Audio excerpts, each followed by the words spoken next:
hello' everyone good morning কি খবৰ সকলোৰে আশা কৰোঁ সকলোৰে খবৰ নিশ্চয় ভালেই তো পুনৰ এটা নতুন ভিডিঅ'ৰ সৈতে স্বাগতম জনাইছোঁ তো এয়া দেখিব পাইছে চেংমৰা শাক কোনে কোনে খাই ভাল পায় বাৰু কমেণ্ট কৰি জনাবচোন দেই তো চেংমৰা শাক আজি গাহৰিৰ মাংসৰ সৈতে বনোৱা হ'ব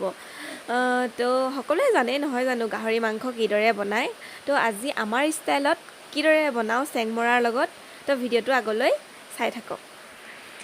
এয়া চেংমৰা কাটি লৈছোঁ লগত এয়া পিঁয়াজ ডাঙৰ চাই দুটা লৈছোঁ এনেই মিডিয়াম চাইজৰ হ'লে তিনিটা হ'ব আলু দুটা এয়া কেৰাহীত তেল দি লৈছোঁ কেৰাহীখন ক'লা দেখি নাভাবিব আকৌ লেতেৰা বুলি দেই এইখন মাটি কেৰাহীহে আৰু টিফিনটোত আছিলে দুবিধ মাংস এবিধ ব্ৰইলাৰ মাংস লিভাৰৰ সৈতে আৰু গাহৰি মাংস আজি যিহেতু বতৰটো ঠাণ্ডা তো সেইবাবে ভাবিলোঁ গাহৰি মাংসকে খাওঁ জলকীয়া দি নহয় জানো আমাৰ ফালে বৰষুণ দিছে আৰু কোন কোন জেগাত বৰষুণ দিছে কমেণ্ট কৰি জনাবচোন এয়া দেখিছেনে আদা নহৰু কেঁচা জলকীয়াৰ পেষ্ট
আজি ভাত হ'লে নেকি সোনকালে